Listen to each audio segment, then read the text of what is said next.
Chapter 1. A Feast of Ashes. The ceremonial drum pounds a rhythm against Elara's ribs. Thump, thump. A second mocking heart. She stands at the edge of the celebration, a ghost haunting the edges of the firelight, her own pack, and she feels like a complete stranger. The air, thick with the scent of roasted boar and pine smoke, feels thin in her lungs, refusing to give her a full breath. Everyone is laughing, their faces glowing with borrowed light and too much moon petal wine. They are celebrating a life she was supposed to have. From this distance, Liam looks like a king. He stands on the Alpha's dais, his arm wrapped around Clara, his new mate, his chosen.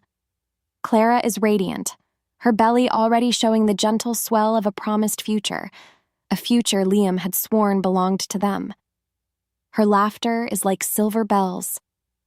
Elara's own laughter died months ago, replaced by a hollow ache that lives deep in her bones. She wraps her arms around herself, a useless shield against the whispers that slither through the crowd like snakes in tall grass. Damaged. The word follows her everywhere. It was first spoken by the pack healer, a sterile, pitying verdict that had shattered her world. The moon goddess has not blessed your womb, child. It is dormant. Dormant, a pretty word for broken, a gentle term for useless. Liam had used a different word when he'd cast her aside. He'd called her damaged goods, his voice casual, as if discussing a lame horse not fit for breeding. And because he was the Alpha's son, the pack had adopted his cruelty as their truth. Now, they look at her with a mix of pity and scorn. She is a cautionary tale whispered to young she-wolves. Be fertile, be whole, don't be an Elara. A fresh wave of nausea rolls through her. She needs to leave. She cannot stand here and watch him place the Luna mark on another's neck. Survival depends on escape. Turning on her heel, she tries to melt back into the shadows of the ancient oaks that ring the clearing, a feat she has become quite good at. But a voice, smooth and condescending, stops her cold. Leaving so soon, Elara? It's Liam. Of course it is. He and Clara have cornered her, their joined presence a towering monument to her failure. Clara's smile is sickly sweet, a mask of sympathy that doesn't reach her triumphant eyes. We just wanted to make sure you were all right, Clara purrs, placing a possessive hand on Liam's chest. We know this must be difficult. Difficult doesn't even begin to cover it. It's like being flayed alive, one tiny strip of skin at a time. Elara clenches her jaw, forcing a blankness onto her face she doesn't feel. I'm fine. Congratulations. The words taste like ash in her mouth. Liam's expression is one of indulgent condescension, the look he'd give a pup who'd lost a training match. There's no need to be like that. This isn't personal. The pack needs a future. It needs heirs. His gaze drops to her flat stomach, a final, brutal reminder of her emptiness. You understand. She doesn't. She never will. How could he not see this was the ultimate betrayal? He wasn't just choosing another mate. He was validating the world's belief that she was worthless. Just as she opens her mouth to say something, anything, that will wipe that smug pity from his face, the entire world shifts. It starts with the wind, a sudden chilling gust that makes the bonfire roar and spit embers, sending shadows dancing like demons. The happy chatter of the pack dies in an instant. A deep, resonant tremor runs through the earth beneath their feet, not a quake, but a vibration of immense power approaching. Above them, the stars themselves seem to shrink away, the moon veiled by a sudden, unnatural darkness. Every wolf in the clearing freezes, their instincts screaming a single primal warning. Something ancient is here, something powerful. And then, from the deepest shadows beyond the firelight, a figure emerges, and the world stops breathing. Chapter 2. The Golden Gaze of a King. He was a giant carved from night and fury. Taller than any wolf she had ever seen, with shoulders broad enough to carry the weight of the world, He moved with a fluid deadliness that made the pack's strongest warriors look like clumsy pups. He wasn't a wolf. He was more. His presence sucked all the warmth from the air, replacing it with an electric tension that smelled of ozone and old magic. This was the Lycan King, a myth made flesh. And he had just witnessed her deepest humiliation. His eyes, they weren't brown or blue or black. They were the color of molten gold, filled with an ancient intelligence and a terrifying stillness. Those eyes swept over the pathetic scene, Liam's smug posture, Clara's cruel smile, and Elara's own frozen despair. Nothing escaped his notice. The silence in the clearing was absolute, broken only by the crackle of the fire. Even the Alpha seemed frozen in place, a statue in his own territory. This was because the king radiated an authority that was absolute, a power that didn't need to be announced. He took another slow, deliberate step forward. The movement was so quiet, yet it felt like a thunderclap. His gaze finally settled on Liam, and the contempt in it was a physical force. He didn't raise his voice. He didn't have to. The words rumbled from his chest, low and dangerous, like rocks grinding deep within the earth. "Is this the strength of the Silver Moon Pack?" he asked, the question a whip crack in the stillness. "Publicly tormenting the wounded?" He looked from Liam to Clara, his lip curling in a faint, predatory snarl. Pathetic. The words spoken with such finality shattered Liam's composure. The Alpha's son, who had held her entire world in his hands just moments ago, shrank under that golden gaze. He stammered, trying to form a defense, but no sound came out. Clara clutched his arm, her triumphant smirk gone, replaced by a pale mask of fear. The king had rendered them insignificant with a single word. He dismissed them without a second glance, as if they were nothing more than annoying insects. Then he turned to her. Elara's breath caught in her throat. The full weight of his attention fell upon her, and it was a terrifying, suffocating force. It felt like being seen, truly seen, for the first time. He wasn't looking at a barren she-wolf. He wasn't looking at a broken thing to be pitied. His gaze was intense, searching, as if he were peering directly into her soul, past all the scars and the shame, to the furious, caged wolf she kept hidden inside. There was a flicker of something in those golden depths. Recognition? It was impossible. But it was there. This strange, unnerving feeling that he already knew her. The moment stretched, a fragile thread of tension in a world that had gone silent. He was a storm on the horizon, a promise of chaos she couldn't possibly comprehend. What did he want? Why was he here? The question swirled in her mind, a frantic, dizzying dance. Why would a king of his stature care about the humiliation of one lone, rejected she-wolf? It made no sense. His presence here was an omen, and his defense of her. That was something else entirely, something dangerous. Just as the silence became unbearable, it was ripped apart by a sound that had no place in a mating ceremony. A guttural snarl from the darkness, not from a pack wolf. This was the ragged, desperate sound of a rogue. Suddenly, the forest erupted, shadows detached from the trees moving with a feral speed. Rogues! A dozen of them, maybe more, their fur matted, their eyes burning with a mad, starved light. They poured into the clearing, a wave of desperate violence. Panic exploded. Shouts and screams replaced the stunned silence. The pack warriors, caught completely off guard, scrambled to form a defensive line. The ceremony was over. A bloodbath had just begun. Elara was frozen, the world dissolving into a blur of snapping jaws and terrified howls. Liam was already dragging Clara back toward the Alpha's side, protecting his precious new future. No one was looking at her. No one ever did.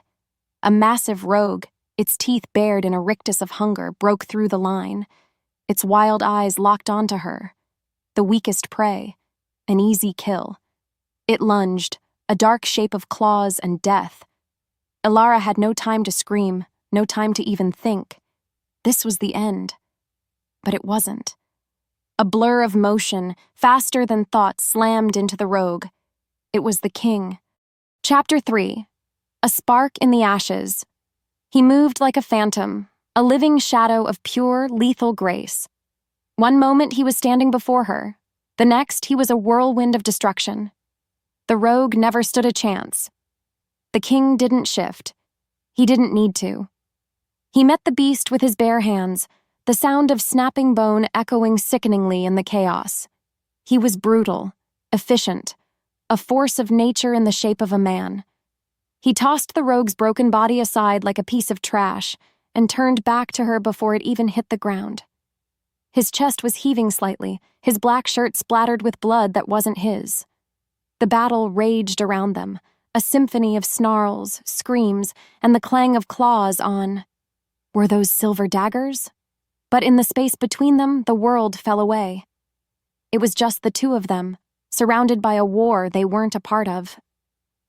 His golden eyes blazed, raw and possessive, pinning her in place. He took a step toward her, his expression unreadable. To steady her, or maybe to claim her, he reached out and wrapped his large, warm hand around her upper arm, and her world exploded. Fire. A bolt of lightning shot up her arm, straight to her core, igniting every nerve ending in its path. It wasn't pain. It was everything. A jolt of pure, primal energy that shook her to the very foundation of her soul. A shockwave of recognition. An impossible truth. In that single searing moment of contact, a wordless conversation passed between them. 1,000 lifetimes of longing, of searching, of finally finding. Mine. The word wasn't spoken. It didn't need to be. It was a brand on her soul, a primal claim that resonated so deeply it felt like it had always been there, waiting to be awakened. Deep inside her, the part of her that was wolf, the part that had been dormant for months, buried under a mountain of grief and shame, stirred.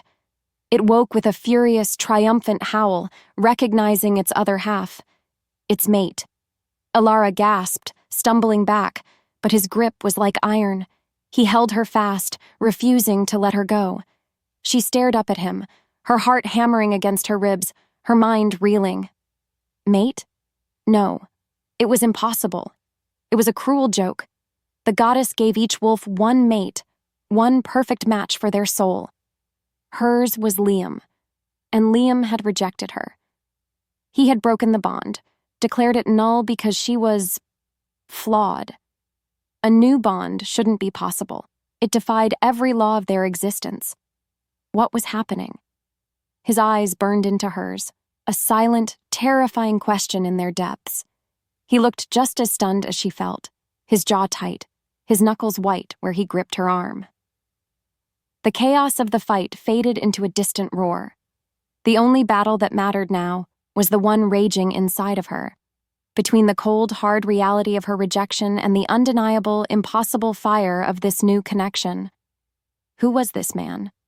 This king who looked at her not with pity, but with a fierce, burning possession that terrified and thrilled her in equal measure? The fighting around them was intensifying. She could hear the pack warriors shouting, their disciplined battle cries mixing with the rabid snarls of the rogues. Someone screamed her name, a distant, panicked sound. But the king didn't let go. He pulled her slightly behind him, shielding her with his body as if it were the most natural thing in the world. He was protecting her. A king was protecting a cast-off. It made no sense. Nothing made sense anymore.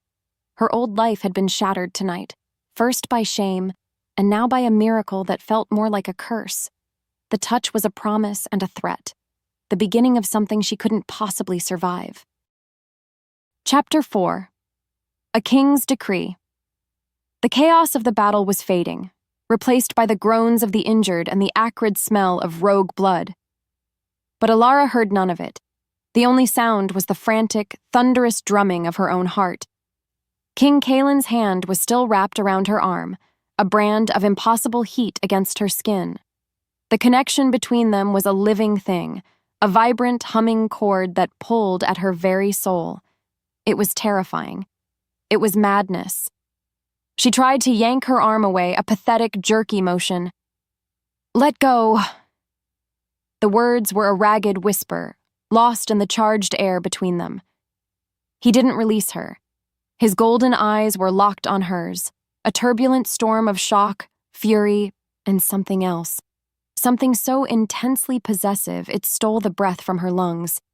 It felt as if he were seeing his entire future in her face, and it was a future he would kill to protect. This was because the bond was a two-way street. She could feel the echo of his own disbelief, his own staggering recognition. He was just as caught in this maelstrom as she was. Finally, the pack alpha, a great wolf named Marcus, approached them. His face, normally a mask of calm authority, was pale and strained. He bowed his head low, a gesture of deep respect that was also laced with fear. Your Majesty, my pack is in your debt. You have saved us from a slaughter. He hesitated, his eyes flicking from the king's unyielding grip to Elara's face. But this is a pack matter. King Kaelin's gaze didn't waver from Elara. His voice was cold iron. She was undefended. That makes it my matter. From across the clearing, Liam was staring. His handsome face, the face she had once loved more than life itself, was twisted into an ugly mask of disbelief and rage. How dare she? How dare his broken, rejected thing draw the attention of a king? His fury was a palpable wave, but it felt distant, unimportant, because the king's presence was a mountain that blocked out everything else. At last, Kaelin's grip on her arm loosened, though the phantom heat of his touch remained a permanent mark. He turned to face Alpha Marcus, his immense height and power casting a literal shadow over the pack leader. His voice rang out, clear and absolute, for all to hear. The immediate threat is handled. He paused, and in that brief silence his gaze swept the clearing, landing once more on Elara. It was a silent vow, a warning, and a promise, all in one look. Then he addressed the entire pack, his tone leaving no room for argument. By royal decree, the king announced, his voice a low thunder that vibrated in Elara's bones. This she-wolf, Elara, is under my personal protection. Any harm that befalls her, any insult whispered against her, will be considered a direct act of aggression against the Lycan crown. A collective gasp swept through the crowd. It wasn't a request. It wasn't a negotiation. It was a declaration of ownership, a political bomb dropped in the heart of their lives. He hadn't just saved her. He had claimed her, wrapping her in his power in front of every single person who had ever called her worthless. Liam looked as if he'd been struck by lightning, his face a thunderous portrait of thwarted pride. Elara felt the ground shift beneath her feet. The world she knew, the quiet, painful life of a ghost, was over. The king had just set it on fire. Chapter 5. A Fate Denied.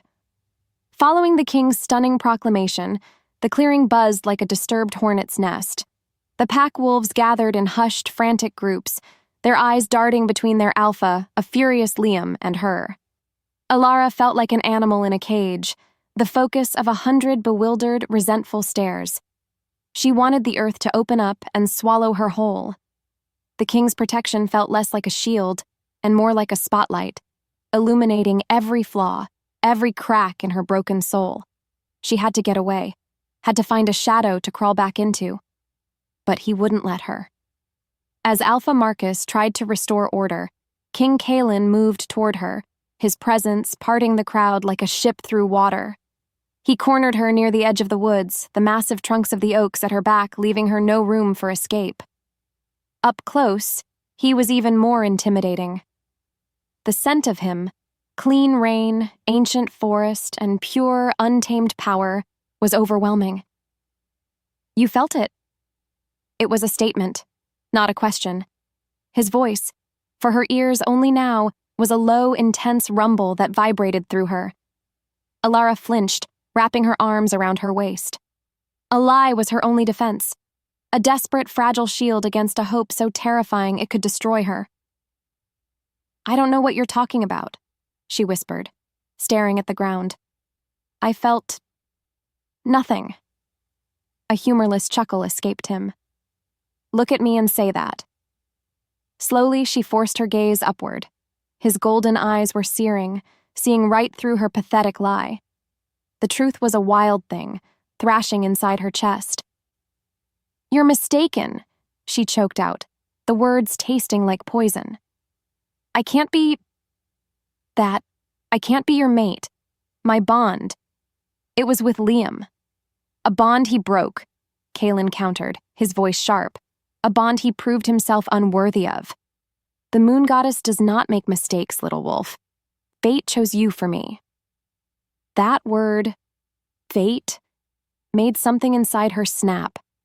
All the pain, all the humiliation, all the lonely nights spent hating her own body, it all came boiling to the surface.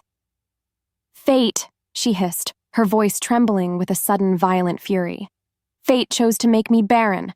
Fate chose to have me publicly shamed and thrown away like trash.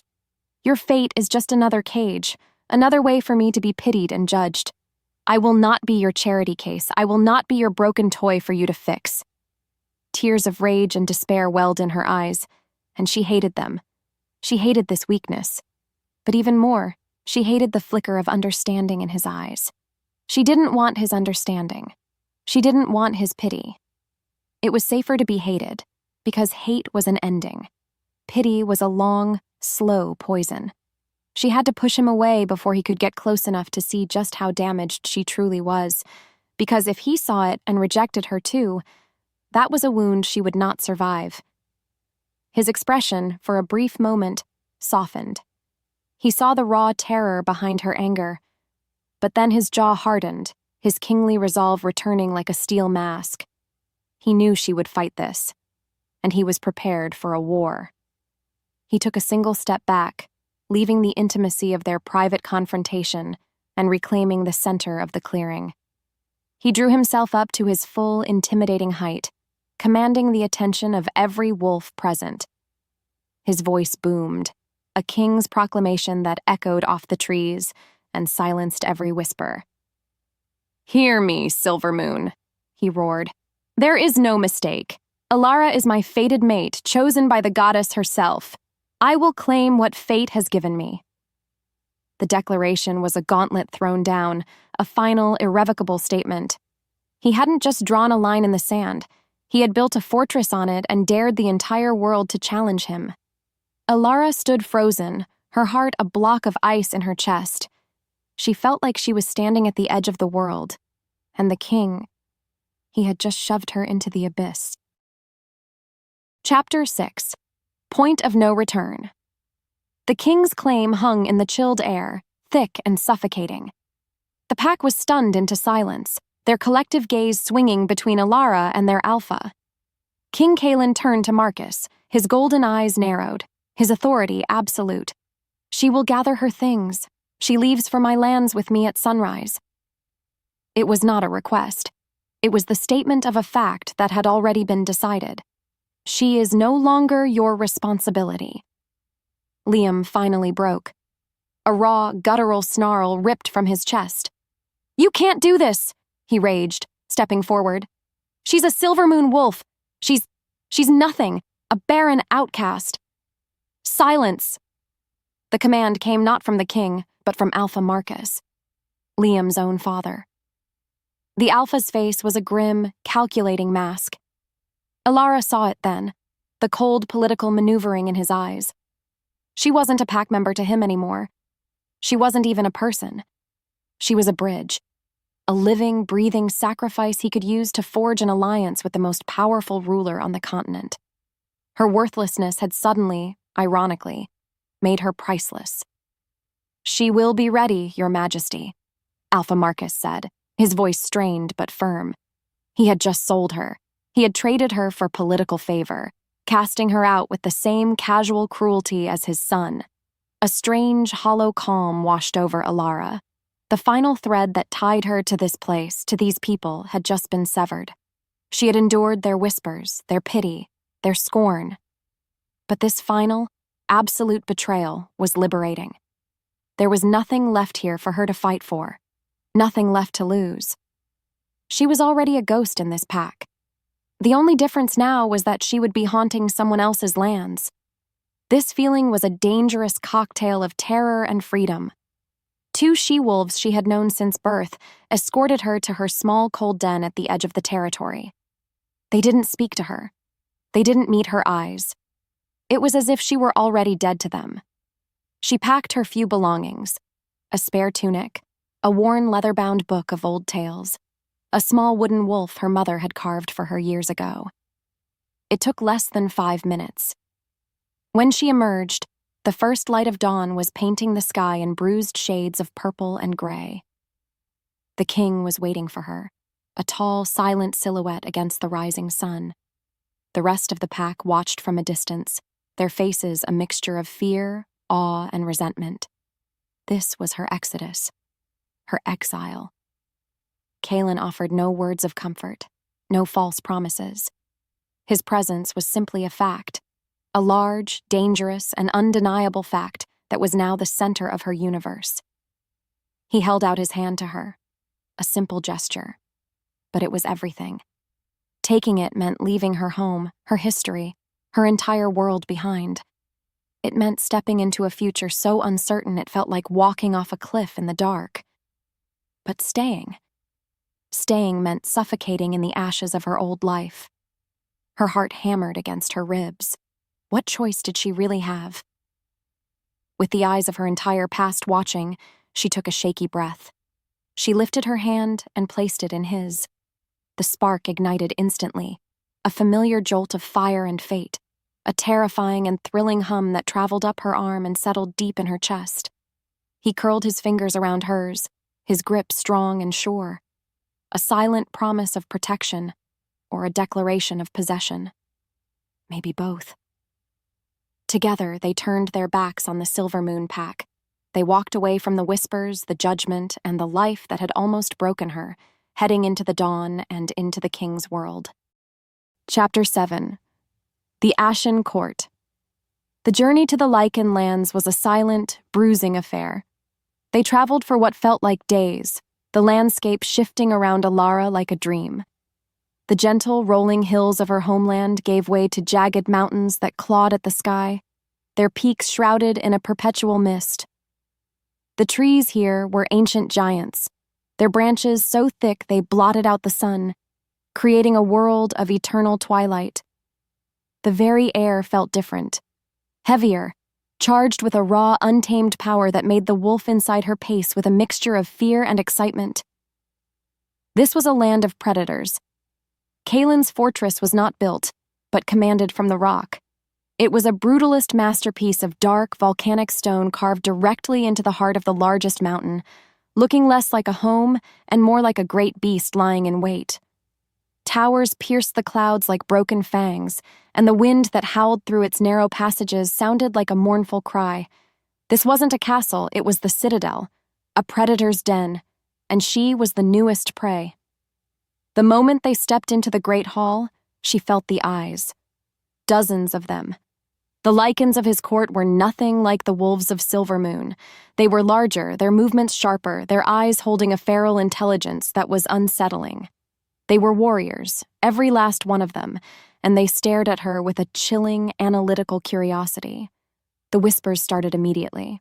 They were in a different tongue, a harsher, more guttural language, but she didn't need to understand the words. She understood the tone. She had been hearing it her entire life. They were judging her, assessing her, and they were finding her weak. She heard a word that sounded like Vida, spoken with a sneer from a tall, scarred Lycan near the throne. The meaning was as clear as a slap to the face. Empty. Barren. Elara felt herself shrink, the familiar cold of shame seeping into her bones. She had traveled 100 leagues only to find herself in the exact same cage. The only thing different here was the humming connection to the king beside her. It was a constant, low-vibration thrum under her skin, a terrifying and strangely grounding presence in this intimidating new world. It was the only thing that kept her from turning and running right back out into the wild. Kalen must have felt her trembling. He stopped in the center of the massive hall, forcing the entire court into a sudden, expectant silence. He turned to face her, his large hands gripping her shoulders gently, forcing her to look at him. His golden eyes were a blazing fire in the gloom. "Do not listen to them," he commanded, his voice a low growl meant only for her, yet it seemed to echo in the cavernous space. "Their opinions are wind. You are not in Silvermoon anymore." He leaned closer, his intensity a shield against the prying stares. "This is my territory, my law." He looked directly into her eyes, and she felt the raw power of his will. "Here, you are mine," he breathed, the word a possessive brand on the air between them. "No one touches you. No one disrespects you. Do you understand me?" It was a command wrapped in a promise, a threat delivered like a vow. As she stared, mesmerized by his intensity, her gaze drifted past his shoulder. A she-wolf with eyes the color of polished silver and hair like a spill of moonlight watched them. Her beauty was severe, perfect, and cold as a winter stone. And the look on her face, it was pure, undiluted hatred, directed entirely at Elara. Chapter 8. The Spark of a Storm. The chambers he led her to were fit for a queen. Carved from the same dark stone as the fortress, the room was softened by thick firs, a roaring fireplace, and tapestries depicting epic hunts under a silver moon. A massive bed dominated the space, its luxury a stark contrast to the simple cot she'd left behind. But it didn't feel like a home. It felt like a gilded cage. This opulence, this comfort, it felt like payment, another form of pity. The anger that had been simmering just beneath her fear finally began to boil over. She turned on him as soon as the heavy oak door closed, leaving them in a tense, crackling silence. "Why?" she demanded, her voice shaking slightly. She hated how weak it sounded. "Why are you doing this? This room, the proclamation in the hall, all of it. Is this more of your royal charity? Do you enjoy collecting broken things, Your Majesty?" His face, which had been unreadable, darkened into a thunderous mask. "Do not mistake fate for pity," he growled, his voice dangerously low. "I am not Liam." The comparison was a lit match to gasoline. "No, you're worse," she shot back, taking a defiant step forward. Adrenaline surged through her, making her reckless. "You're a king! You could have any she-wolf in the world, any strong whole she-wolf who could give you 100 heirs. So why choose me? Why drag me all the way here to be stared at and judged by your entire court of savages?" Her words struck him like a physical blow. His control, so absolute just moments before, fractured. He stalked toward her, his movements fluid and predatory, backing her up until her shoulders hit the cold, unyielding stone of the wall. The vast room suddenly felt small, suffocating. "Because fate is not a choice," he snarled, his face inches from hers, his hot breath ghosting across her skin. The space between them sizzled. "You think I wanted this?" he continued, his voice a raw, furious whisper. "A mate from a weak backwater pack? A she-wolf haunted by shadows and whispers? You have no idea what you have walked into, the dangers you have brought to my door." His anger was a living thing, wild and barely contained. He was right. She didn't understand. How could her presence, her brokenness, be a danger to a man like him? His gaze dropped to her lips, and the anger shifted into something else. Something darker, hotter. The urge to close the final inch between them, to crush his mouth to hers and silence her defiance with a brutal claim, was a tangible force in the room. She could feel the echo of it in her own body, a traitorous pull low in her belly. Her breath hitched. Her lips parted. He leaned in, and then with a guttural curse, he pulled back. He slammed his fist into the stone wall just beside her head. The impact shuddered through her entire body, the sound of it like a crack of thunder. The wall trembled. He stood there for a moment, breathing heavily, his knuckles bleeding against the gray rock, his eyes squeezed shut as if fighting a war within himself. "My king." The voice was like ice water, shattering the tension. They both looked toward the open doorway. The silver-eyed she-wolf stood there, her posture perfect, her expression a mask of cold disapproval. Her gaze flickered to the crater his fist had made in the wall, then settled on Elara with disdain. "Your beta sends his regards," she said, her voice dripping with ice. "The council requires your presence."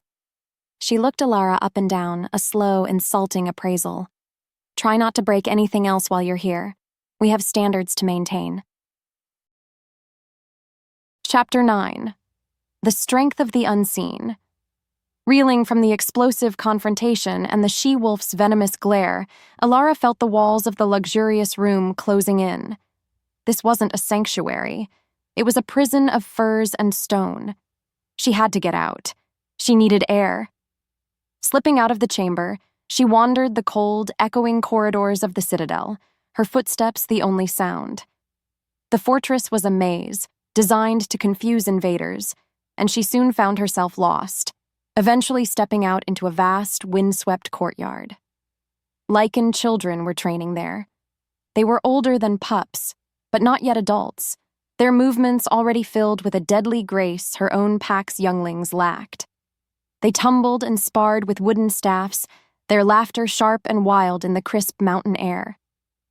Elara watched from the shadows of a colonnade, a familiar hollow ache blooming in her chest. A future filled with children's laughter was a door that had been slammed shut in her face. Her attention was drawn to a small boy with a mop of unruly black hair and serious dark eyes. He was smaller than the others, and he struggled to lift a practice shield, his face set with fierce determination.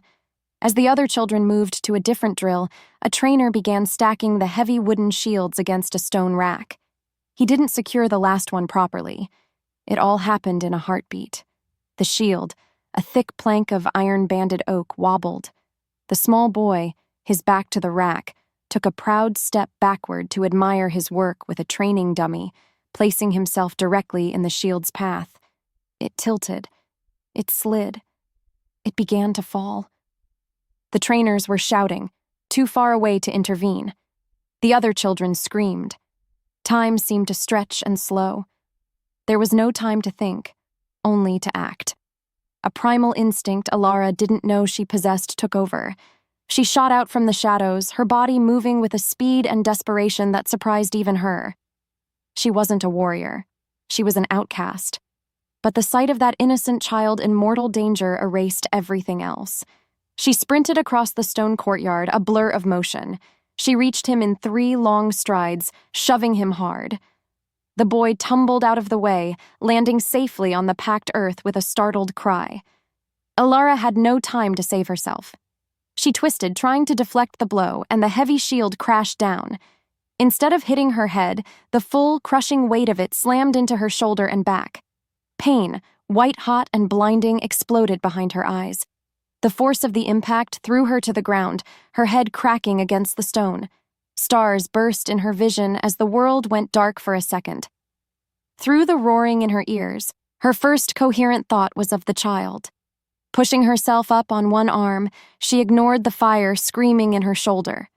She saw the little boy staring at her, his dark eyes wide with shock and awe.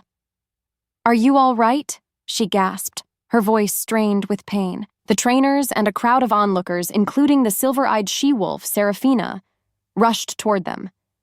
They expected tears. They expected a weak, broken thing. Seraphina's lip was already curled in a sneer. But Elara didn't cry. She gritted her teeth against the waves of agony, her entire focus on the terrified child she had just saved. From a high, carved balcony overlooking the courtyard, King Kalen had seen everything. He had watched her escape her rooms, had followed her path to the training grounds. He saw the accident, her split-second decision, her selfless, explosive burst of speed. He watched her ignore her own obvious injury to ensure the child was safe. His expression, which had been a mask of cold fury since their argument, slowly changed. The anger receded, replaced by something else entirely. He wasn't watching a damaged outcast from a weak pack anymore. He was watching a she-wolf who had, without a moment's hesitation, thrown herself in front of mortal danger to protect a child that was not her own. He was looking at her, truly looking at her, for the very first time. And what he saw was not weakness, but a strength he had never expected. Chapter 10. The Weight of a Hand King. Kaelin dismissed the Citadel's healers with a single, sharp gesture. He tended to Elara's bruised shoulder himself, his touch surprisingly gentle. His large, calloused fingers, which had so easily snapped a rogue's neck, probed the injury with a careful precision that sent shivers down her spine. This simple act, performed in the quiet of her chambers, was a louder statement than his public decree. It was an act of personal claim, and it did not go unnoticed by the silent guards posted outside her door. The whispers in the Citadel were already changing from scorn to a wary, resentful curiosity. The next day, he led her not to the Great Hall or the library, but to a private training ring high on the Citadel's cliffs. The wind here was sharp and clean, and the sky felt close enough to touch. "My world is not like yours," he said, his voice a low rumble against the sigh of the wind. "Here, there are no bystanders, only predators and prey. You will learn to be neither." Elara's first instinct was to refuse. It felt like another command, another way for him to mold her into something she wasn't. "I'm not a fighter," she said, her voice flat. "You were 2 days ago," he countered, his golden eyes intense. "You fought for that child without a second thought. That instinct is a weapon, but it is raw, unfocused. You will learn to aim it. You will learn to fight for yourself." And so the training began. The first few days were a clumsy, frustrating dance. He was patient, a silent, watchful teacher. He showed her how to shift her weight, how to hold a dagger, how to turn an attacker's momentum against them. When he corrected her stance, he would place his hands on her waist or her shoulders, and the world would tilt on its axis. The bond between them, that constant humming current, would flare into a bonfire. It was no longer just a shocking jolt. It was a slow-burning heat that lived permanently under her skin. The air grew thick with unspoken things. Every accidental brush of his skin against hers was a spark in the dark. Every time he moved behind her to guide her arms through a block, she could feel the solid wall of his chest, smell the scent of pine and cold mountain air that clung to him. It was a dizzying, terrifying intimacy that had nothing to do with words. During a sparring exercise, her foot slipped on the loose gravel. She stumbled forward, a cry escaping her lips. He caught her in an instant, his arms wrapping around her to stop her fall. Her front was flush against his, her hands pressed against the hard muscle of his chest. His arms were a cage of steel and warmth around her. She looked up, and the world narrowed to the space of a single breath. His golden eyes, stripped of all their kingly authority, were blazing with a raw, unguarded hunger. The anger she had seen in her chambers was gone, replaced by a devastating want that mirrored the traitorous ache in her own belly. He didn't pull away. Time seemed to stop, suspended in the space between their heartbeats. Slowly, as if he were fighting a war against himself, he lifted a hand. His thumb brushed against the curve of her cheek, a featherlight, impossibly gentle touch that shattered her defenses. Her breath hitched, her lips parted. He started to lean in. "Your Majesty." The voice, grim and heavy, broke the spell. They sprang apart as if burned. Kaelin's beta, an older, formidable Lycan with a face like a granite cliff, stood at the entrance to the ring. His eyes were carefully fixed on the king, pretending not to have seen the charged moment. "A messenger has arrived from the Silvermoon Pack," the beta said, his voice tight. "He claims the matter is urgent." The outside world had just come crashing back in, bringing with it the cold, bitter ghosts of her past. Chapter 11. The Poison in the Blood. Kaelin was forced to leave, his expression a mask of cold fury at the interruption. Elara was left with the ghost of his touch on her cheek and a heart that wouldn't stop pounding. As she was being escorted back to her rooms, a strange, deep ache pulsed in her core. It was a familiar coldness she had lived with for years, a cold that had nothing to do with her bruised shoulder or the mountain air. She mentioned it in passing to one of her guards, who, under the king's strict orders, immediately summoned the citadel's head healer. The healer was an ancient she-wolf named Morwen, so old her eyes were clouded with the white mist of blindness. She was led into the chamber by a young attendant, her gnarled fingers gripping a staff of twisted ironwood. She did not smell of herbs and poultices, but of old stone, deep earth, and something else. Magic. Morwen dismissed the attendant and the guards. In the silence, she moved toward Elara, her sightless eyes seeming to look right through her. She didn't ask about symptoms. She didn't touch her. Instead, she lifted her wrinkled hands and held them hovering over Elara's abdomen. A faint silver light pulsed from her palms and the air grew cold. Her brow furrowed, a deep line in her ancient face. This, Morwen's voice was like the rustle of dry leaves. This is not the work of the goddess. Elara's blood ran cold. What do you mean? The life force here, it is not absent. It is caged, the old wolf rasped. Your womb is not dormant, child. It is bound by a sigil of twisted magic. It is a blood curse, woven into your very being to mimic barrenness. It has been feeding on your strength for years, a slow and patient poison. The world tilted. A curse. All this time, a lifetime of shame, of being called damaged, of believing she was fundamentally broken. It was a lie. Someone had done this to her. It wasn't a failing of her body. It wasn't the goddess's will. It was a betrayal. A cold, calculated act of cruelty. Who? Who would do something so monstrous? The Silver Moon healer who had given her the diagnosis? Liam, so he would have an excuse to cast her aside? His new mate, Clara, to eliminate a rival? The faces of her past flashed through her mind, a gallery of potential traitors. Can it be broken? Elara asked, her voice a desperate whisper. Morwen lowered her hands. Curses of this nature are tied to the spirit. They resist common magic. They can only be shattered by a force of equal and opposite power. The old wolf's sightless eyes seemed to find hers. The claiming bite of a true mate, his mark upon your soul, and his blood, freely given in a ritual under the light of the full moon. Only the life force of your other half can burn the poison from your own. The solution was Kaelin. The only path to becoming whole was to fully embrace the one thing she had been fighting with every fiber of her being. She wasn't broken. She had been poisoned, and her king held the only antidote. As this staggering realization settled in her soul, a deep, resonant bell began to toll throughout the citadel. It was not a call to dinner or a change of the guard. It was a deep, urgent clang that vibrated through the stone floors, an alarm that signaled an imminent, deadly threat from outside the walls. Chapter 12. A Conspiracy of Alphas. The alarm sent the citadel into a state of controlled chaos. Heavy stone doors slammed shut, and the corridors filled with the sound of running feet and the clatter of armor.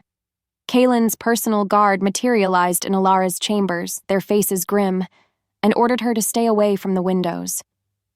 She was a prisoner again, but this time for her own protection.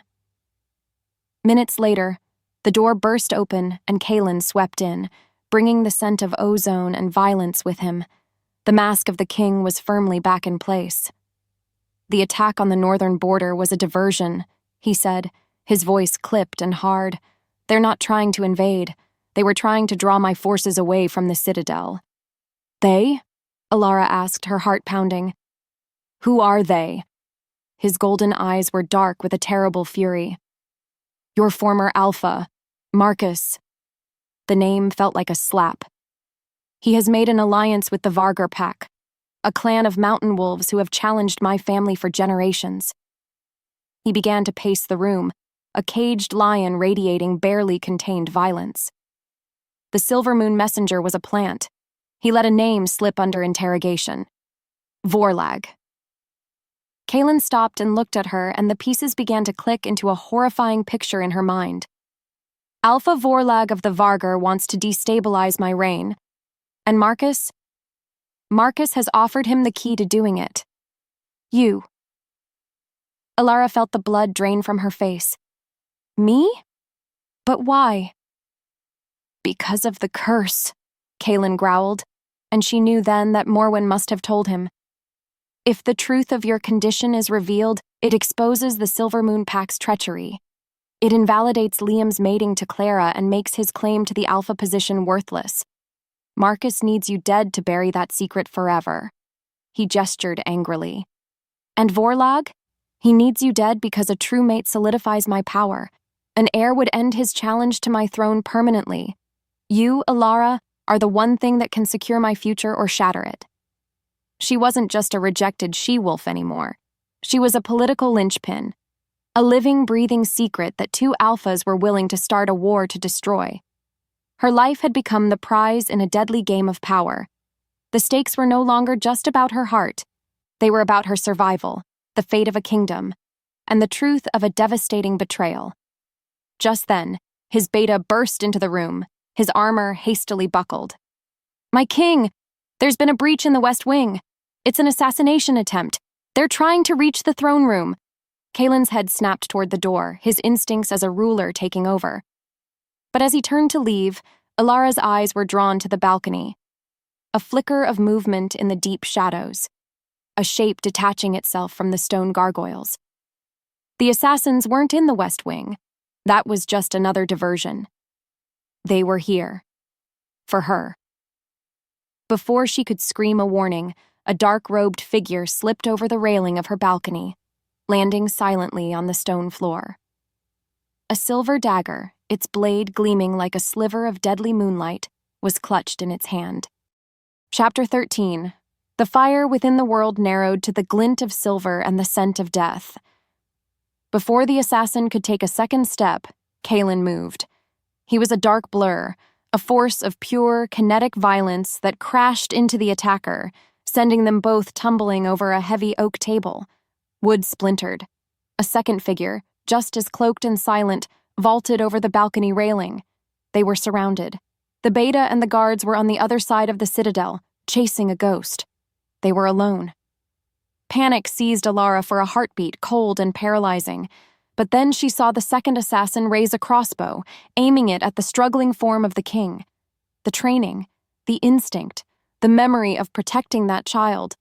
It all came rushing back. She was not a bystander. Not anymore.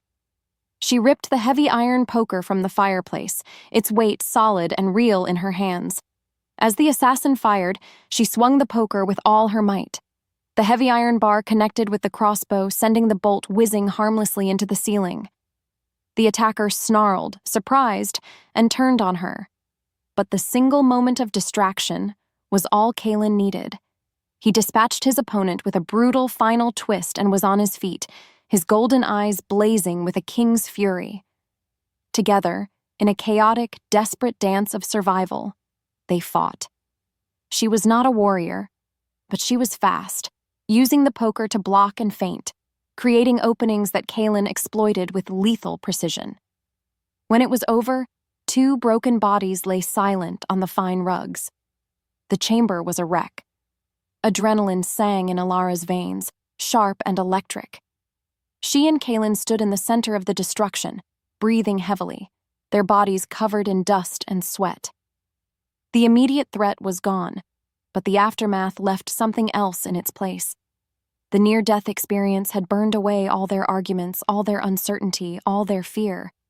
All that remained was a raw, undeniable truth. He stalked toward her, his eyes devouring her. He cupped her face in his large, warm hands, his thumbs gently stroking the smudges of soot on her cheeks.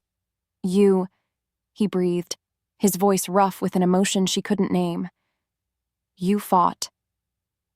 "You told me to," she whispered, her voice trembling. The bond between them was no longer a gentle hum or a simmering heat. It was a roaring, uncontrollable inferno. The fear of what he might think of her past, of her brokenness. It all seemed so foolish now. Life was too short, too fragile to be ruled by fear. He looked at her not as a problem to be solved, but as his partner, his equal who had just stood with him against death itself. And then he kissed her. It wasn't a gentle exploration. It was a desperate, claiming crash of lips and teeth and soul. It was the culmination of every stolen glance, every forbidden touch, every silent battle they had fought within themselves. It tasted of relief and terror and a desperate, primal need. She kissed him back with a fire that matched his own, her hands tangling in his dark hair, pulling him closer. This was not about fate. This was a choice. A fierce, soul-deep choice to claim the one thing that made her feel whole. He swept her into his arms, his mouth never leaving hers, and carried her through the wreckage to the massive bed. Their coming together was a storm, a passionate, emotional collision that was as much about survival as it was about desire. For the first time, she felt no shame in her own body. With him, she was not damaged. She was desired. She was cherished. He claimed her, again and again, a physical and spiritual acceptance of the bond that tied them together. But he did not bite her. He did not leave his mark. The world outside was still too dangerous, the future too uncertain. Later, as they lay tangled in the furs, their breathing slowing in the quiet aftermath of the storm, Elara's eyes drifted to the balcony. The doors were still open to the cold night air. For a split second, she saw it. A shadow detaching itself from a distant parapet. A figure that had been standing there, watching. And then it was gone. Chapter 14. An Unholy Alliance. The next dawn broke over a citadel that had transformed. The air of quiet intimidation was gone, replaced by the grim energy of a fortress preparing for war. The captured assassin, under Morwen's magically enhanced interrogation, had revealed everything. Elara stood beside Kaelin in the center of the council chamber, the eyes of every lord and warrior upon her. She did not flinch. After last night, her fear felt like a distant country she had once visited. Kaelin's beta, the grim, granite-faced Lycan named Rorik, laid out the chilling truth. Alpha Marcus of Silvermoon did not simply suggest an alliance with Vorlag, Rorik reported, his voice echoing in the stone chamber. He sealed it in blood, and the emissary who brokered this treachery was his own son, Liam. The name hit Elara with the force of a physical blow. Liam. It wasn't enough that he had cast her aside. It wasn't enough that he had named her damaged. He had personally arranged her murder. The last vestiges of her old pain, the lingering sorrow for the love she thought she'd lost, were burned away in a flash of cold, clean fury. What was left was not a desire for revenge. It was a hunger for justice. The council lords began to murmur, their expressions uneasy. It was then that Seraphina, Rorik's silver-eyed daughter, spoke up. Her voice was sharp as frosted glass. "Our king's judgment seems clouded," she said, her gaze sliding over Elara with contempt. "This outsider has brought nothing but a war with the Vargur to our doorstep. Perhaps the Silvermoon Wolves have a point. She is a liability, not a strength." Her words were a poisoned dart, aimed at the heart of Kaelin's authority, planting seeds of doubt among his council. Before Kaelin could unleash his fury, the air in the center of the chamber began to shimmer, like heat off a summer road. It twisted and coalesced, forming a hazy, spectral image.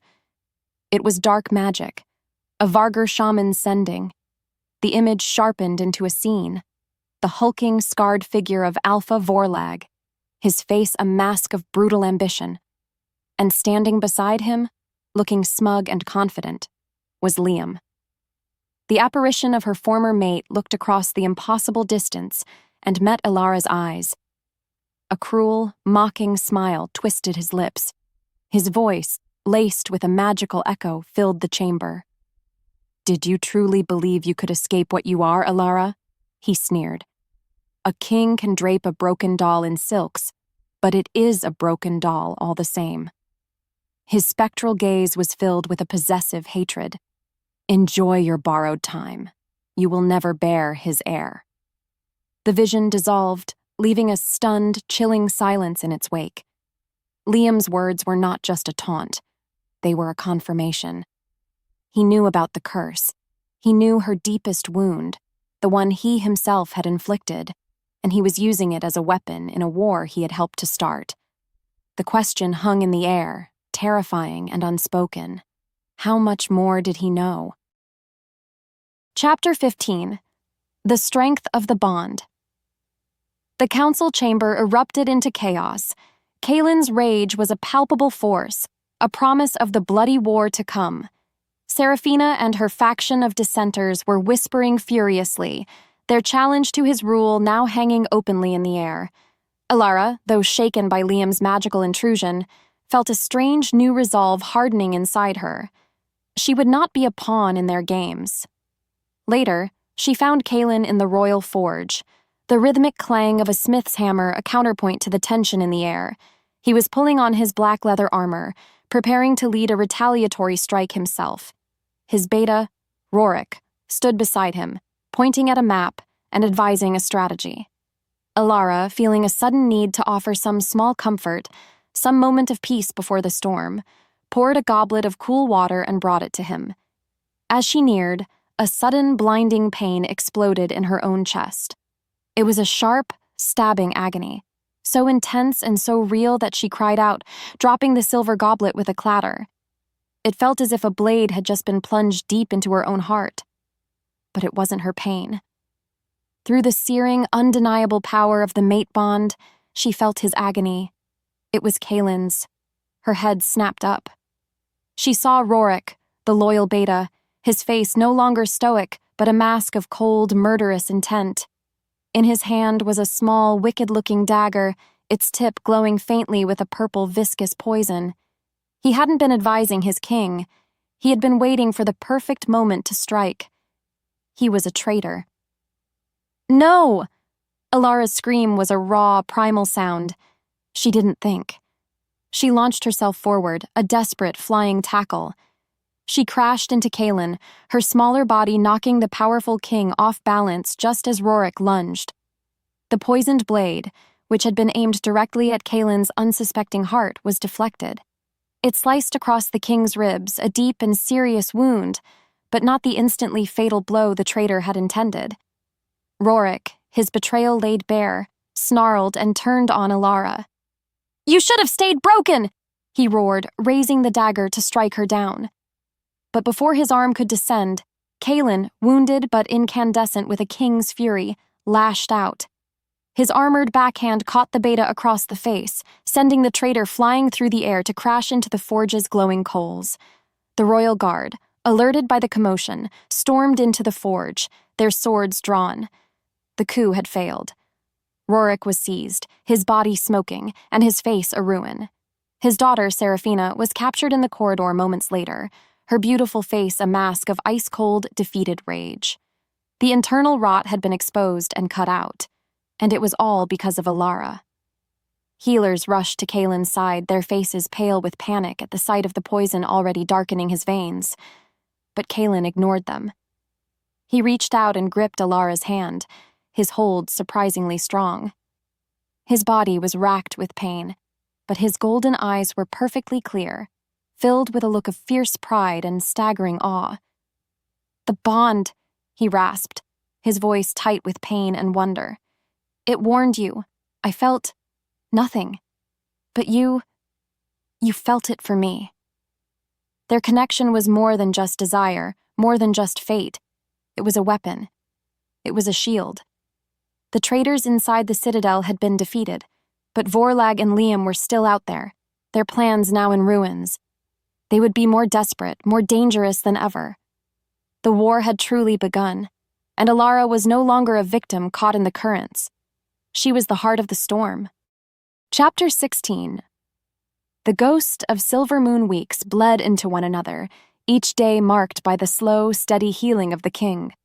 The poison had been purged, but it left a shadow on his strength, a vulnerability he concealed behind a mask of cold fury. In those quiet, tense weeks, the citadel became a war camp, and Elara became his shadow. She was no longer a frightened refugee. She was his confidant, his counsel, the only one who could soothe the restless storm in his soul. In the stillness of the night, their bond deepened, a silent language of shared glances and gentle touches. For the first time since she was a pup, she felt purposeful, strong, which made the fall so much harder. The trap was sprung with a devastating elegance. Under the false flag of a diplomatic parley, Alpha Vorlag lured Kaelin into a strategic meeting. While the king was occupied, the Vargur shamans worked their dark magic, finding a flaw in the citadel's ancient wards. Elara was walking in a high, secluded garden, the one place she felt at peace when the attack came. It wasn't a frontal assault. It was a silent ambush. Figures in dark leather dropped from the walls. A silver net, the ultimate poison to a wolf's skin, was thrown over her, and a sweet, cloying gas filled her lungs. Her connection to Kaelin, that warm, vibrant tether, went silent. And then, there was only darkness. She awoke on the cold, damp stone of a dungeon floor. The air stank of mildew, fear, and despair. Alpha Vorlag stood over her, a hulking mountain of scarred muscle and cruel ambition. His smile was a predator's leer. "Welcome, little prize," he grunted. But he was not her jailer.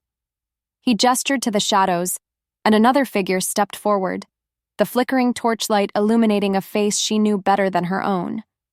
Liam. He was different. The smug confidence was gone, replaced by a hollow-eyed bitterness. Failure and jealousy had carved new, ugly lines into his handsome face. "Vorlag has given me the honor of watching you," he said, his voice a venomous rasp. His torment was not of the body, but of the soul. He spent hours in her cell, his whispers a relentless assault on her newfound strength, each word a carefully chosen dagger aimed at an old wound. "Look at you," he'd murmur, circling her like a vulture. "The great king's mate, right back in a cage where you belong. So much for your grand escape." He would sit and watch her, his eyes filled with a possessive hatred. "Did you honestly believe he wanted you? For you? He wants to break the curse so you can be useful, Elara. He wants an heir to secure his throne. The moment he has a pup growing in your belly, he'll see the same damaged thing I did, and he'll toss you aside." The words were poison, seeping into the cracks of her soul. Without the constant, reassuring hum of her bond with Kaelin, she felt utterly alone. The old feelings, the ones she thought she'd conquered, began to creep back in. The shame, the cold, certain belief that she was fundamentally worthless. "You're still broken, Elara," he whispered, his voice dropping low, his face close to the bars of her cell. "He can dress you in silks and call you his queen, but deep down, where it matters, you're still the same damaged goods." Vorlag appeared at the cell door, his shadow falling over both of them. His smile was wide and cruel. "The king is coming for you," he rumbled, his voice filled with a terrible glee. "He is walking right into our valley, and we have a grand welcome prepared for him. He will have to choose, little wolf, you, or his entire kingdom." Chapter 17, A Crown or a Mate. They dragged her from the dungeon, her arms chained in silver that burned her skin, up countless winding stairs to the highest battlement of Vorlag's fortress. The wind was a mournful howl, whipping her thin tunic against her body. Below, nestled in a narrow, rocky valley, was Kaelin's army. They were a sea of dark fur and gleaming steel, but she could see at a glance that they were horribly outnumbered, their position a tactical nightmare. But that wasn't the true trap. The air around the fortress shimmered with a sickly purple energy. It was a barrier, a dome of dark magic that pulsed with an unstable power. Elara could feel its wrongness deep in her bones. Vorlag grabbed her by the hair, forcing her to her knees at the edge of the battlement. He held a wickedly sharp silver knife to her throat. "King Kaelin!" Vorlag's voice, amplified by magic, boomed across the valley. "Behold your weakness! Your precious mate!" Liam stood beside him, his face a mask of smug satisfaction. Vorlag's voice dropped to a conspiratorial roar. My shamans have built you a cage, just as I have built one for her. This barrier is tied to a powerful and volatile artifact. Attack my fortress to save her, and the barrier will collapse. It will unleash a wave of pure destructive energy that will boil the very rock in this valley. Your entire army will be turned to ash." He laughed, a terrible, grinding sound. "Retreat to save your people, and she dies by my hand. Your mate, or your crown, king. Choose." By some cruel trick of the same magic, Elara could see Kaelin's face as clearly as if he stood before her. She saw the warring emotions, the sheer, gut-wrenching agony of the choice he faced. His duty as a king, his sacred oath to protect his people, was at war with the primal, soul-deep need to protect his mate.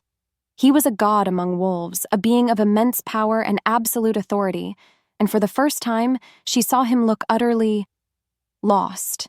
And her heart, the one she thought had been healed, shattered into a million pieces. This was her fault, all of it.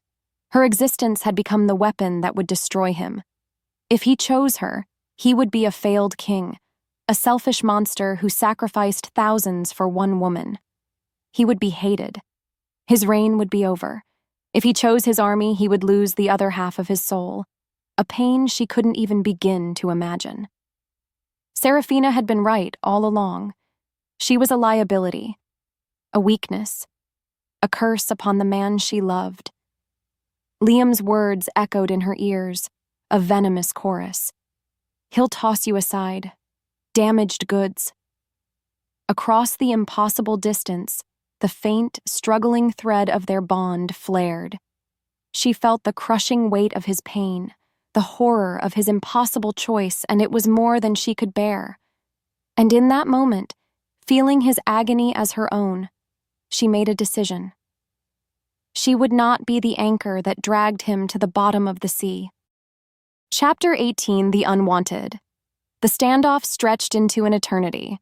Kaelin sat upon his warhorse, a frozen statue of a king, unable to give the order to advance or retreat.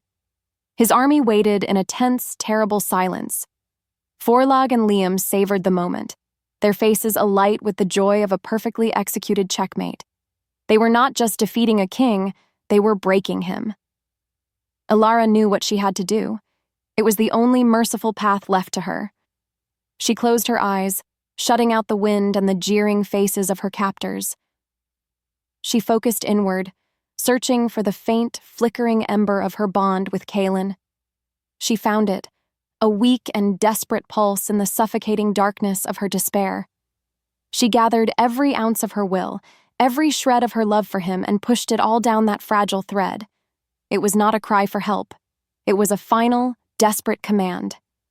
"Let me go, Kaelin." The thought was a silent scream across their bond.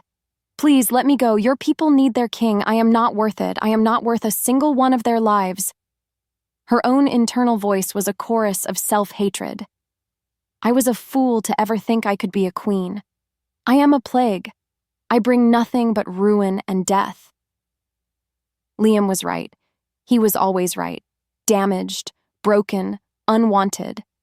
The old lies she had fought so hard to overcome consumed her, because in this moment, they felt like the absolute truth. She had brought this war. She was the cause of all this pain. To free him, she had to make him believe it. She had to sever the very thing that tied him to her. She opened her eyes, looked at his spectral image across the valley, and screamed, her voice a raw, broken thing torn from the depths of her soul. "Let me go! I am not your mate! I reject this bond!" The lie was the most painful thing she had ever uttered. The words were a blade she plunged into her own heart, and she felt the spiritual backlash immediately. The beautiful, vibrant cord that connected their souls frayed violently.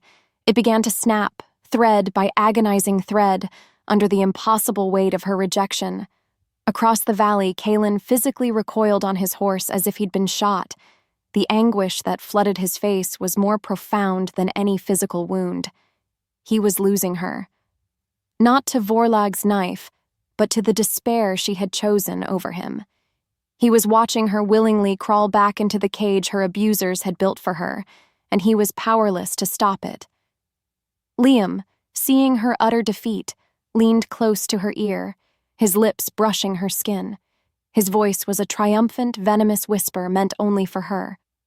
"See, I told you," he hissed, his words the final killing blow. "In the end, no one will ever want you." That was it. That was the confirmation of her deepest, darkest fear. It was the truth of her existence. The fight went out of her completely. She slumped in Vorlag's grip, a broken doll, just as Liam had called her. Tears streamed down her face, but she made no sound. She closed her eyes, offered up her soul to the coming darkness, and waited for the end. All was lost. Chapter 19. The Unbroken. This was the end. The cold, sharp edge of Vorlag's knife rested against her throat, a final, chilling promise. Liam's triumphant whisper echoed in the hollow space where her soul used to be. No one will ever want you. She had accepted it. She had rejected her king, her bond, her last chance at life, all to set him free. She waited for the blade to bite, but it didn't. Across the valley, Kaelin did not retreat. He did not order an attack. He did something that made no sense, something so utterly insane it was an act of pure, desperate faith. He swung his leg over his warhorse, dropping to the ground, unarmed, alone. He took a single, deliberate step forward into the kill zone, a king making himself a target for 1,000 archers, a willing sacrifice. His golden eyes were fixed on hers, a blazing, desperate plea that defied her rejection. He was refusing to let her go. Why? The question was a tiny flicker of light in her all-consuming darkness. Why would he do this? Liam's words replayed in her mind. A venomous, looping curse. No one will ever want you. But Kaelin's action was a direct, screaming contradiction to that lie. And suddenly Morwen's words came back to her, clear as a ringing bell. The curse is tied to the spirit. It was a thunderclap in her soul. A revelation so profound it shook her to her very foundations. The curse wasn't just in her blood. That was only the anchor. Its true power, its real poison, was in her mind. It was designed to make her feel worthless, to break her spirit, to feed on her despair and convince her she was unwanted. Liam's rejection hadn't been a consequence of the curse. It had been the final key that turned the lock, empowering the dark magic by making her believe its central lie. Her shame, her feeling of being damaged, that was the fuel. Her rejection of the bond, her surrender to this despair. That was the curse's ultimate victory. They hadn't broken her. They had only convinced her she was already broken. Her worth was never in her womb. It was never in Liam's acceptance or Kaelin's love. It was hers. It had always been hers.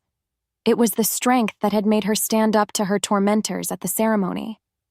It was the instinct that had made her shield a child she didn't know. It was the love that was, even now, willing to die to save the man who had shown her she was worthy of it. A new strength, cold and sharp as forged steel, flooded her veins. The fraying thread of her bond with Kaelin, which had been stretched to a breaking point, suddenly stabilized. She focused on it, no longer pushing away, but seizing it. She sent a new message down that connection, not of despair, but of a pure, incandescent rage. "You are wrong, Liam." She opened her eyes. The tears were gone, replaced by a fire that burned with an icy resolve. She looked at Vorlag's snarling face, at Liam's shocked expression, and then across the valley at the king who was willing to die for her. She made a silent vow, a promise to the broken girl she was leaving behind forever. I will never be unwanted again, because I want myself. The shift was instantaneous. She was no longer a trembling victim. Her spine straightened, her chin lifted. Vorlag felt the change, his grip tightening on her arm. She was no longer his pawn. She had just become the most dangerous person in the valley. Chapter 20. Echo of the Soul. The change in her was a palpable force, a shift in the very air around the battlements. Liam took an involuntary step back, his smug expression replaced by confusion and a flicker of fear. He was looking at the same she-wolf, But the spirit behind her eyes was a stranger, a queen, not a victim. Elara was no longer waiting to be rescued. She focused inward again, not on the dying embers of her despair, but on the blazing heart of the bond. It was a connection of souls, a two-way conduit. If she had felt his pain in the forge, then he would feel her strength now. She gathered all her newfound will, all her righteous fury, and she pulled. It was not a plea. It was not a request. It was a summons, a demand for her other half to meet her in the coming storm. Across the valley, Kaelin felt it, not as a whisper, but as a roaring wave of pure power that slammed into his soul. It was her fury, her resolve, her love, reforged into a weapon.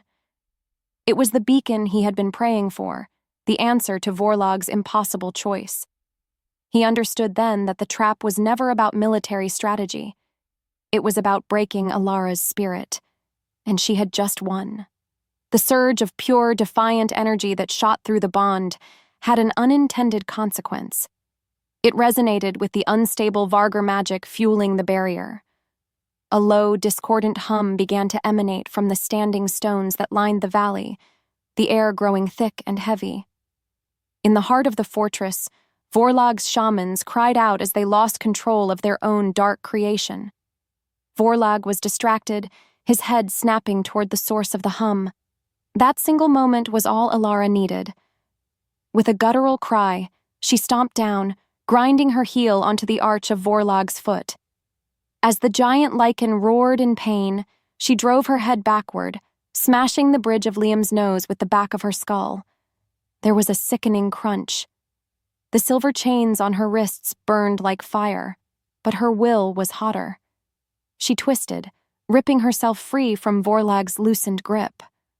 Now! Kaelin's roar was the signal. His army didn't charge the fortress. They charged the standing stones. Swords and claws ripped into the unprepared Vargar shamans, shattering the ritual. As the purple barrier flickered and died, Kaelin shifted. He exploded into his true form, a terrifying, magnificent beast of midnight fur and blazing golden eyes, larger than any 3 wolves. He was a force of nature unleashed. He didn't run up the mountain path.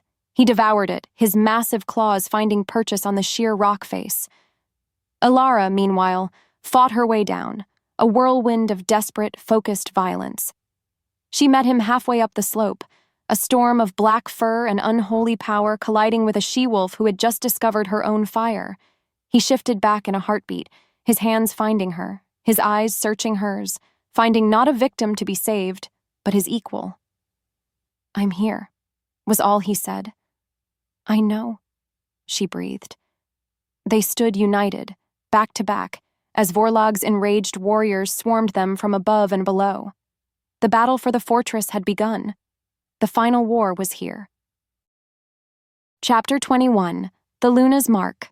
The battle for the fortress was a maelstrom of steel and fury. Kaelin and Elara were the eye of the storm, a seamless, lethal whirlwind of coordinated power. He was the unstoppable force, she was the unforeseen variable, her movements quick and precise, her presence protecting his flank.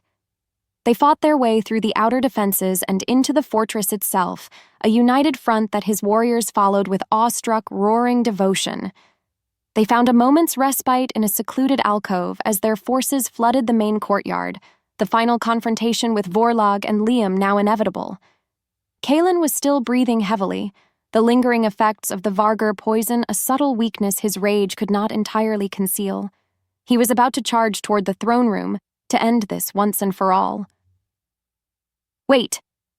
Elara's voice, calm and clear amid the clamor of battle, stopped him cold. He turned, his golden eyes questioning, his body thrumming with the need for violence. "Morwen told me the curse could only be broken by a claiming bite and your blood," she said, her gaze steady and fearless. "But she also said it was a curse of the spirit, and could only be undone by a force of equal and opposite power." He watched her, confused, as she stepped closer, her hand rising to cup his jaw. "It was never about you claiming me, Kaelin. It was never about a master and his mate, it was about us." Before he could process her words, she stood on her toes, pulled his head down to hers, and sank her own teeth into the side of his neck, right over the pulsing artery where a king would mark his queen. A claiming bite, from her to him. A shockwave of pure, untamed energy exploded from the point of contact, a visible ripple of silver light. It was an act unheard of, a defiance of 1,000 years of tradition, a she-wolf marking the male. It was not an act of dominance. It was a declaration of absolute equality, of a power not given, but shared. She was not his consort. She was his other half. The bond between them, which had been a powerful connection, solidified into a blazing, incandescent conduit. Power flooded from her into him, a wave of pure life force and defiant love that burned away the last dregs of the Vargur poison. At the same time, his strength poured into her, not to complete her, but to amplify what was already there. She felt radiant, powerful, whole. The ancient curse deep within her blood shrieked, a silent psychic scream against this onslaught of balanced, unified power.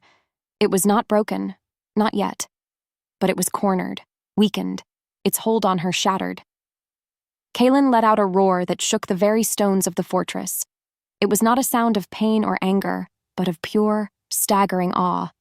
His warriors in the courtyard heard it, and they saw the silver light. A wave of reverence washed through them, silencing their battle cries for a moment. She was not just the king's mate. She was the Luna, their Luna, a wolf who did not follow but who stood beside. At that moment, the great doors to the throne room were thrown open. Vorlog stood there, his massive axe in hand, with a bleeding, snarling Liam at his side. They had prepared for a final showdown with a weakened king and his rescued prize. But they were not facing a king and his mate. They were facing two blazing, unified halves of a single, terrifying soul. Chapter 22. A Debt of Blood. The throne room was a cavern of ringing steel and snarled oaths. Vorlog, a mountain of fury, met Kaelin with the force of an avalanche. Their battle was a clash of titans, the floor shaking with the impact of their blows, the air crackling with their raw power. The sheer force of their fight threw everyone else back, leaving a circle of violent clarity in the center of the room. In that circle, Elara was left to face her ghost. Liam, his face a ruin of blood and shattered pride from her earlier blow, circled her. The knife in his hand was the only steady thing about him. "I made you!" he screamed, his voice cracking with a hysterical rage. "You were nothing, a pathetic barren she-wolf that I had the decency to discard. Everything you are now, you owe to me." He lunged, not with a warrior's skill, but with the wild, desperate fury of a man who had lost everything. Elara's body moved before her mind could think, the long hours of training with Kaelin now a part of her very bones. She parried his clumsy strike, sidestepped his charge, her movements calm and precise. She was not fighting a memory anymore. She was fighting a bitter, pathetic man. He was stronger, though, and his rage gave him a punishing force. He managed to knock the dagger from her hand, the blade skittering across the stone floor. He slammed her back against a great stone pillar, his body pinning hers, the cold point of his own knife pressing against her throat. It was a perfect echo of her capture, a reflection of her lowest moment. "See?" he hissed, his breath hot and foul against her cheek. "It always ends like this for you, weak, helpless, still mine to break." But as she looked into his eyes, she felt no fear. There was no despair. There was only a vast, empty pity. He was the one who was truly broken. His entire identity was built on her perceived weakness, and he couldn't comprehend that she had left that weakness behind. "You're wrong," she whispered, her voice so calm it seemed to unnerve him. Using a reversal Kaelin had drilled into her 100 times, she drove her knee into his thigh, forcing his weight to shift. In that split second of imbalance, she broke his hold, twisted under his arm, and snatched the dagger from his hand. She sprang back, the blade now held steady in her own grip. He stared at her, his mouth agape, unable to process what had just happened. "You never broke me, Liam," she said, her voice as cold and clear as a winter morning. "You only showed me the bars of the cage you and my pack had built for me." She took a step toward him as he stumbled backward. "And you gave me the rage I needed to tear it all down." The dark magic of the curse, the poison that had lived in her blood for years, flared with a sudden, desperate energy. It was tied to him, to his life force. He hadn't cast the spell, but his cruelty, his rejection, had been the final ingredient that gave it its power over her spirit. To kill the curse, she had to sever its anchor. It was a debt of blood, and it was time to collect. He saw the realization in her eyes and turned to run. But she was faster. She moved like a striking viper, driving the dagger deep into his back, right between his shoulder blades. He gasped a wet, rattling sound and fell to his knees. He turned to look at her, his eyes wide with a final, uncomprehending shock. As he collapsed to the stone floor, the curse inside her died with him. It was not a gentle release. It was a violent, shattering explosion of dark energy that ripped out of her with a silent scream. A wave of pure, clean, vibrant life washed through her in its place. The cold spot in her soul, the one she had carried for so long, was gone. She was free. At that exact moment across the room, Kalen saw his mate's victory. With a final, triumphant roar, he brought his great sword down, ending Alpha Vorlag's reign of terror forever. Chapter 23. The Scars of Victory. The throne room fell silent. The sounds of the battle outside faded to a distant murmur. All that remained was the harsh sound of their own breathing and the sight of their fallen enemies. The air was thick with the coppery scent of blood and the fine gray dust of settled ash. Victory. It felt heavy. It felt quiet. Kalen, ignoring the deep gash on his own arm, crossed the room in 3 long strides. He didn't look at Vorlag's body. His eyes, blazing with a fierce and gentle light, were only for her. He reached her where she stood over Liam's still form, and gently, he took her hand, pulling her away from the ghost she had finally laid to rest. He led her to the steps of the throne, away from the carnage, and sat her down. The adrenaline that had sustained her began to ebb, leaving behind a profound exhaustion that settled deep in her bones. Her body ached. Her spirit felt empty. But it was a clean, peaceful emptiness. The space where the curse had lived, where the shame and fear had festered for so long, was now just her. Quiet. Waiting. Kalen knelt before her, tearing a strip of velvet from a fallen banner to gently clean a shallow cut on her cheek. His touch was incredibly tender, a stark contrast to the violence of the last hour. "Are you all right?" His voice was rough with emotion, stripped of all its kingly command. Elara looked at her hands, then up at his beloved face. A slow, wondering smile touched her lips. "I'm whole," she whispered, the word feeling new and strange and wonderful on her tongue. He reached up, his fingers gently tracing the faint, silvery mark she had left on his neck, a mark of equals, a queen's claim. "You saved me in the forge," he said, his voice thick with wonder. "You saved my army in the valley, and just now, you saved yourself." His golden eyes were filled with a love so deep, so profound, it made her heart ache with a sweet and sudden joy. "I promised you a family," he whispered, pulling her into a gentle, careful embrace, mindful of her bruises. She leaned her head against his chest, listening to the strong, steady beat of his heart. "But you gave me a purpose that goes beyond any crown or any bloodline. You showed me what it means to lead with the heart, not just the fist. You gave me a reason to be a king, not just a ruler." He held her there, a quiet, unmoving rock in the center of the chaos as his warriors stormed the throne room to secure it. They saw their king, not gloating in victory, but tenderly holding his mate, and a reverent silence fell over them. This was the quiet after the storm, the moment to acknowledge the cost of their victory and the depth of the bond that had won it for them. She was safe, she was whole, and she was loved. Chapter 24. The Dawn of a Queen. Weeks later, they returned to the Citadel not just as victors, but as legends. The Vargr pack, leaderless and broken, had sworn fealty to the Lycan crown. Alpha Marcus and the traitors of Silvermoon had been brought before a council of alphas and had been served a swift, unmerciful justice. Peace, a true and hard-won peace, had settled over the mountains. The great hall of the Citadel was filled to overflowing.